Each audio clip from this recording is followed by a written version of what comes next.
muri iyi minsi Leta Zunze Ubumwe za Amerika harimo haraba amatora y'umukuru w'igihugu ahanganiwe na wahoze ari perezida Donald Trump ndetse na Kamala Harris.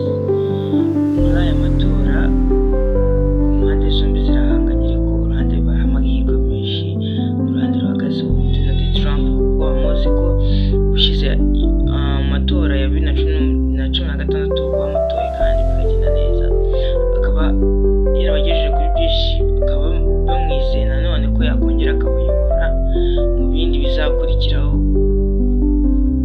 Uyu munsi ni Donald Trump tugiye kuvuga kuri The Librarian. Tugiye kuganira ku muyobozi ukomeye ndetse w'igihangange uzi ugende ndetse uri umuprofesiyoneri mu bintu bijyanye n'imiyoborere na politiki mu gihugu cya Amerika. Bamwita Donald Trump.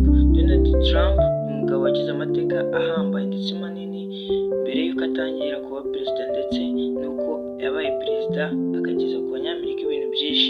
Donald Trump yatsinze amatora y'umukuru w'igihugu cya Amerika mu 2016 abonye amajwi menshi aturutse mu kigo cy'ishuri rikuru ryo muri Amerika. yaribonyemo amajwi menshi, nawe yaturutse atuma ayo majwi menshi yabonye muri icyo kigo atuma Donald Trump aba nk'umuyobozi wa Amerika bwa mbere. Hariho ibintu byinshi byatumye Donald Trump wari uri kwiyamamaza mu 2016 byatumye atsinda amatora, nubwo bivuga ko yatakaje amajwi menshi muri rubanda bitewe cyangwa se ku bwa Hillary Clinton. Hariho ibintu byinshi byatumye uyu tuzi nka Donald Trump atsinda amatora. Harimo inkunga ikomeye y'abatoye babaga mu cyaro ndetse n'abatoye bakoraga muri ayo matora, ndetse nyine iyo nkunga ikomeye yabayeho y'abakoraga mu matora y'umukuru w'igihugu ndetse n'ababaga mu byaro mu bice bigiye bitandukanye byo mu cyaro batoye Donald Trump kuko bamubanagamo icyizere. Icyo gihe Donald Trump yaratowe atorwa ku majwi yishimiwe ndetse na rubanda, kandi abasha kugera kuri byinshi akiba umuyobozi, azana impinduka nyinshi ku banyamerika, ndetse dore ko atavugaga rumwe n'ubutegetsi bwari buriho cyangwa se abanyapolitike yasanze ntibavugaga rumwe, kubera ko yaje azana impinduka ihambaye ku banyamerika mu bwinshi.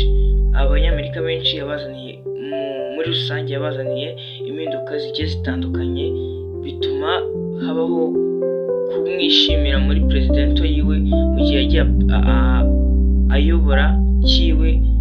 Until now baramwishimiye, usibye yuko ubungubu kuri kino gihe muri 2024 muri ano matora ahanganye n'umunyapolitiki w'umugore ariwe Kamala Harris. Nubwo nyine nabo bibona ko tubyishimiye bari benshi, ariko biragaragara yuko byanga bikunda Donald Trump azongera agatsinda amatora akayobora Leta Zunze Ubumwe za Amerika inshuro ya kabiri. Muri kampeni ya 2016 ya Donald Trump hifashishijwe inkunga zigiye zitandukanye, hifashishijwe ibihugu bikomeye, hifashishwa imbuga nkoranyambaga, itangazamakuru gakondo, ndetse no kugira ngo abanyamakuru bagende bageza kampeni ku baturage benshi, bityo bibashe gutora ari benshi ndetse bigere mu duce twinshi twa United States cyangwa se twa Amerika. Birakorwa birakunda, amatora yumvikana ahantu hose, ndetse bumva ko basigaye inyuma nibatora Donald Trump nk'umukandida wiyamamarizaga kuba perezida wa Amerika. Icyo gihe bazaba bakemuye ibibazo byinshi bya politiki, dore ko umukandida wabo Donald Trump yari yabijeje ko azaharanira gushyira inyungu za Amerika imbere kurusha uko ashyiraho inyungu ziwe imbere. Byongeyeho kandi uyu bari bahanganye Hillary Clinton yahuye n'ibibazo bitewe n'uko we yumvaga ko nyine ari uzatorwa ari we kwizerwa nka perezida wa Leta Zunze Ubumwe za Amerika, ari we bagiriye icyizere ndetse ari we ntore ya mbere yasohokera cyangwa se yahagarariye yahagararira United States muri rusange. Gusa ibi siko byagenze kuko habayeho disconfused hagati ya perezida bombi, bituma habaho gutorwa kwa Trump. Gusa ariko nyine Hillary Clinton yari yabizeje ko azagira icyo ahinduraho, dore ko abaturage benshi bumvaga yuko nyine ashyize inyungu ziwe imbere kurusha inyungu za Leta Zunze Ubumwe za Amerika, kuko we yumvaga ko byanga bikunda aratorwa, icyizere barakimugirira.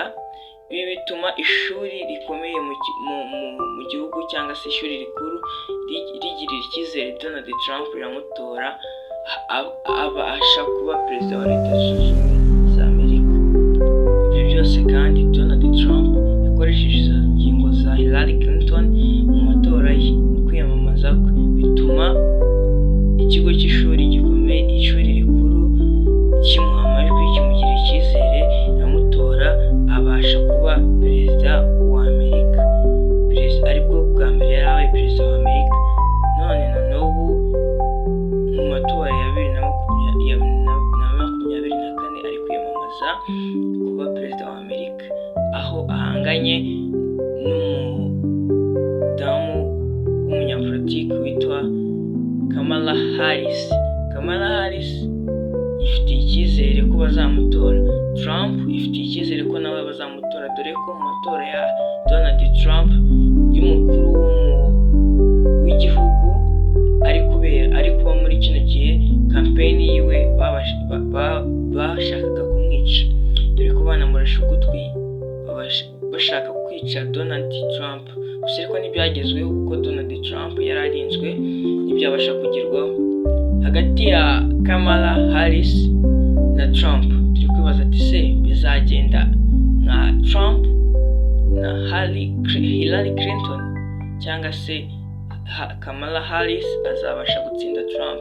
Gusa abaturage benshi cyangwa se analytics zagaragaye ni uko Trump byanga byakunda ashobora gutsinda amatora ya 2024 akabasha kuba umukuru w'igihugu bwa kabiri wa Leta Zunze Ubumwe za Amerika.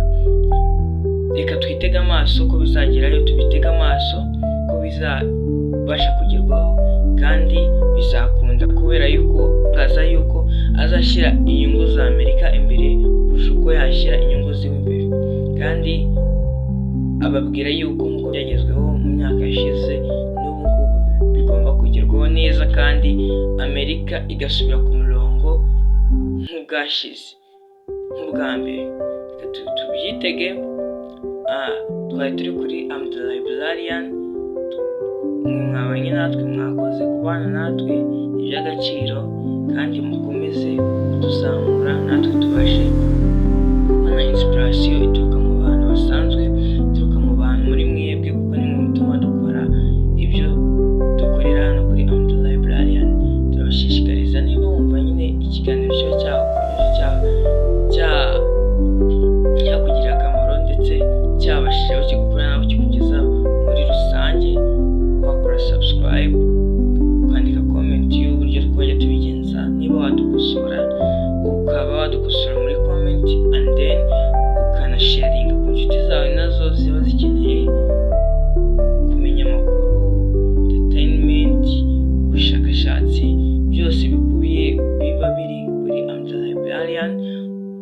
Ukabasharinga nabo, ukabashishikariza gukora subscribe kugira ngo tubashe kubaka umuryango mukuru wa I'm the Librarian, tuzabashe kubagezaho byinshi cyane biturutse mu bushake bwacu muri rusange, kandi turakomeza kubana namwe muri bindi biganiro cyangwa se documentaries zigiye zitandukanye. Murakoze.